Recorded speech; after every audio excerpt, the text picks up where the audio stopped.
की आवाज़ और मैं हैप्पी बुद्धि राजा। इस समय एक बड़ी खबर लेकर आपको रूबरू हो रहा है। आज बता दें इस समय हम मिनी सेक्रेटेरिएट के VIP गेट पर खड़े हैं और आपको बता दें कि इस समय आप तस्वीरों में देख सकते हैं कि यहाँ पर पानीपत के जो सिंघम आशीष HC हेड कांस्टेबल जो है आज लघु सचिवालय पहुँचे हैं। और आपको बता दें कि पिछले कई दिनों से लगातार ये जो ट्रैफिक का काम छोड़कर सट्टा बाजारी और अवैध प्रकार से दारू बेचने वालों पे जो शिकंजा कसा हुआ था, आज ये जो है यहाँ पर पहुँचे हैं और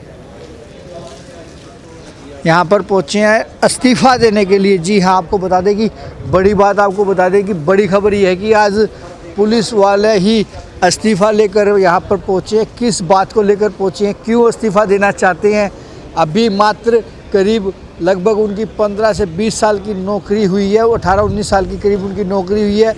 ऐसा क्या नौबत आ गई है जिसको लेकर आज ये सीधा डायरेक्ट लोग तो आजकल बेरोज़गारी इतनी हो चुकी है कि लोग जो है रोज़गार मांगने के लिए लाइनों में लगे हुए हैं।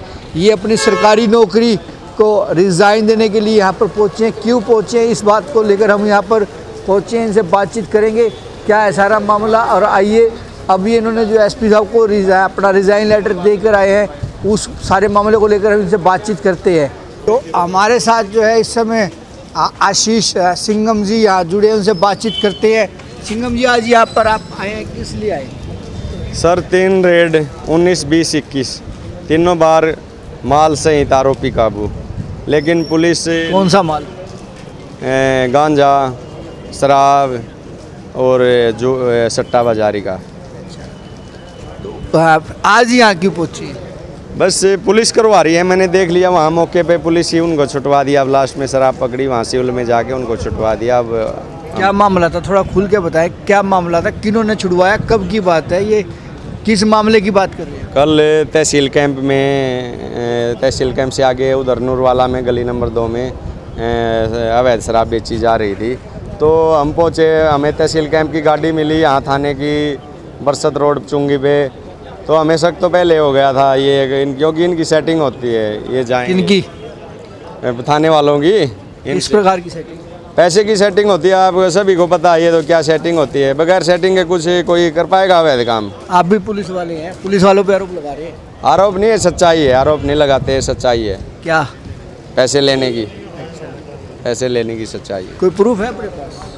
प्रूफ तभी तो काम चलते हैं, और के कैसे वीडियो बना के थोड़ी दूंगा। वैसे मैंने गुप्त रूप से बात की है उनसे। अच्छा, जो होता है वहाँ मुझे आप जिन पर आरोप लगा रहे हैं, आगे आपने SP साहब को रिटर्न में शिकायत भी दी है सारे मामले को लेके कि रिश्वत लेते हैं, उनसे उनकी सेटिंग है। तो इस बात का फिर आपको भी SP साहब को कई बार रंगे हाथों पकड़ के ट्रैफिक वालों को भी पकड़वाया है, SP साहब को पकड़वाया। ट्रैफिक का मामला अलग था, ये सेटिंग जो है सट्टेबाजी और जुए की बाजी की, ये गुप्त रूप से इसमें वो दी जाती है, पैसे दिए जाते हैं पुलिस प्रशासन को। तो आज आप यहाँ पर किस लिए आए हैं?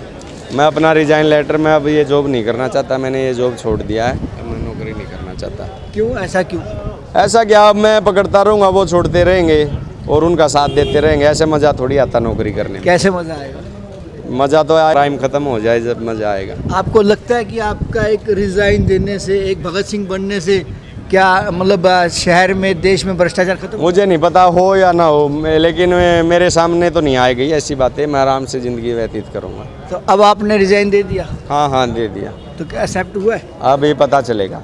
तो क्या जो ये आप पे आरोप भी लग रहे थे पैसे वाला, वो क्या मामला था? परसों चौथ कोई वीडियो किसी चैनल पे वायरल हो रही थी और आपने कहा था मैं तो करोड़ों रुपए लेता हूँ। करोड़ों की सेटिंग नहीं इसलिए रिजाइन दे देगा?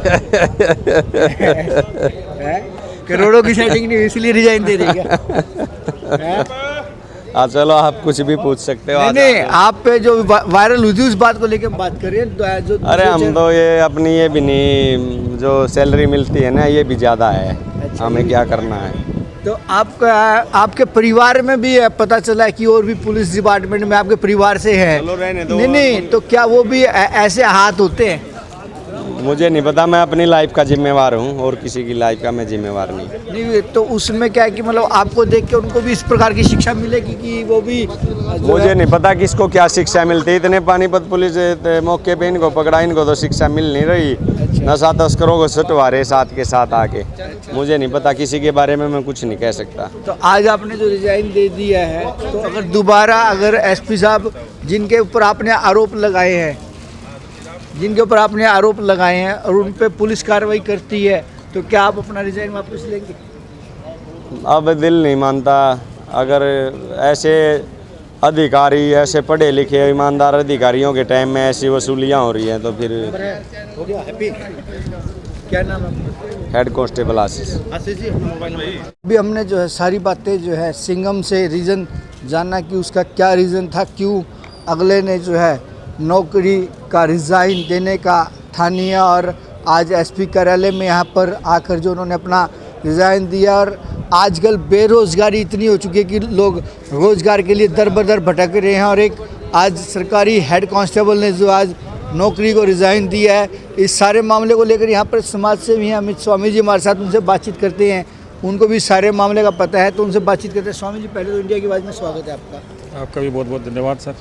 तो स्वामी जी, आपने सारा प्रकरण देखा सुना, बड़ी देर से आप यहाँ खड़े भी हैं, बिल्कुल। तो क्या मानते हैं कि कितना सही है जिसने ये आज ये कदम उठाया है?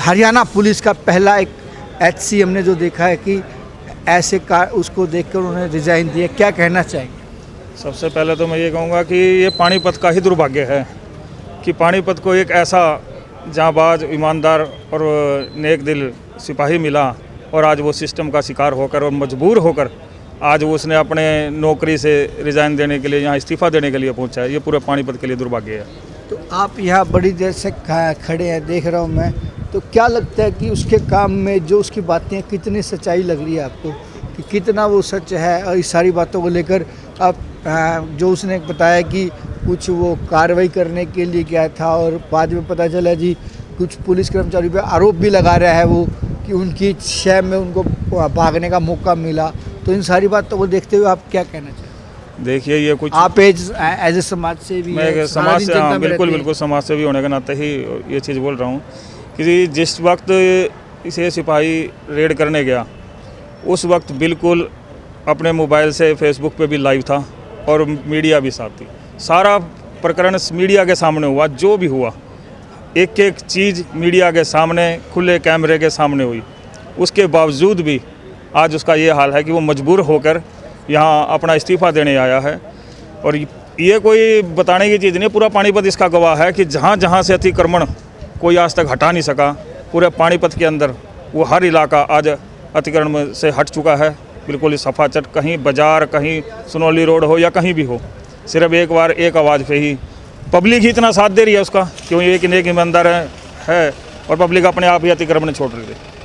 तो इस सारे प्रकरण को देखते हुए उसने तो अपना कर्तव्य निभाया, तो एज ए सामाजिक आप लोग क्या अपना कर्तव्य निभाएंगे? हम तो खुद ये कह रहे हैं कि पानीपत की जितनी भी सामाजिक और धार्मिक संस्थाएं हैं, आज उन सब का ये कर्तव्य बनता है कि जिस सिंघम ने उनके लिए, पानीपत के लिए काम किया और आज अपनी नौकरी दांव पर लगा, आज वो सब भी उसके साथ कंधे के साथ कंधा मिला के खड़े हुए, ताकि ऐसा एक नहीं 1000 सिंघम पैदा हो सके, उनमें भी हौसला और ये जज्बा आ सके इस तरह से काम करने का।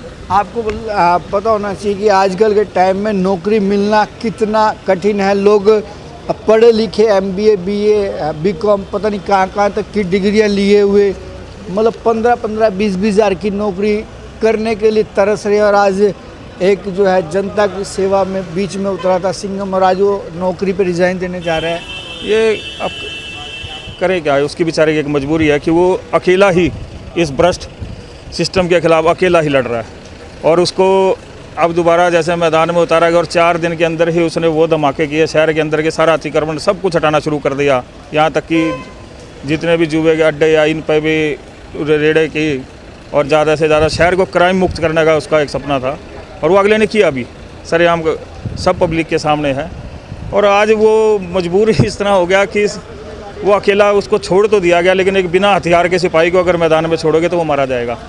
तो उसको हम तो ये कहेंगे कि जैसे पहले फ्री हैंड किया था एसपी साहब ने, वो दोबारा फ्री हैंड करें ताकि वो अपनी ताकत का, अपने उसका पूरा इस्तेमाल कर सके और शहर से करप्शन को जड़ से ख़त्म करवा सके। ऐसे में क्या आप जिन जिन सामाजिक संगठनों के साथ, सामाजिक संस्थाओं के साथ जुड़े हुए हैं, तो क्या उनके सभी पदाधिकारियों को लेकर आप इस सारे उसको प्रकरण को लेकर मिलेंगे एसपी साहब से, इसके फेवर में बात करेंगे? बिल्कुल, इसके लिए हम जितने भी सामाजिक संगठन हैं और सबसे अपील भी है कि सब आगे आएँ और इससे एसपी साहब से मिलकर गुजारिश की जाएगी कि भाई इनको सिंघम को पहले की तरह फ्री हैंड कर दिया जाए, ताकि शहर से ये करप्शन भ्रष्टाचार मिट सके।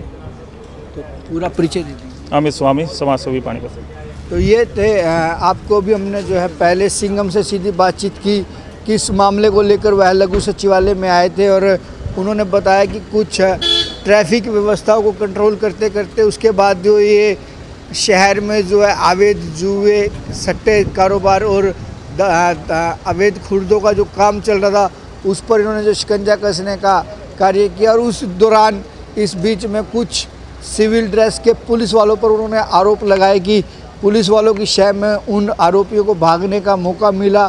तो ये आहत होकर आज इन सारी बातों को लेकर आज ये सिंघम यहाँ पर पहुँचे थे। पानीपत के एसपी को जो इन्होंने अपना ज्ञापन, अपना रिज़ाइन लेटर दिया है, और आगे क्या होगा उस रिज़ाइन लेटर पर कितना एक्सेप्ट किया जाएगा या जिनके ऊपर इन्होंने आरोप लगाए हैं उन पर कार्रवाई होगी। इन सारी बातों को लेकर हमने समाज से भी जो है अमित स्वामी जी, उनसे भी बातचीत की, तो वो कह रहे हैं कि अगर इसका रिज़ाइन पर पुलिस प्रशासन ध्यान देगा तो हम सभी सामाजिक संगठन एक होकर जो है सिंघम के लिए आवाज़ उठाएंगे और उसको फ्री लांसर दोबारा मार्केट में आने की एसपी से अपील करेंगे। इन सारी बातों को लेकर इस खबर को जो दो दर्शक देख रहे हैं उन दर्शकों से भी अपील है कि आप लोगों की इस सारे प्रकरण को लेकर क्या राय बनती है वो कमेंट बॉक्स में जाकर अपना राय लिखें अपने सहयोगी के साथ। मैं हैप्पी बुद्धिराजा की खास रिपोर्ट।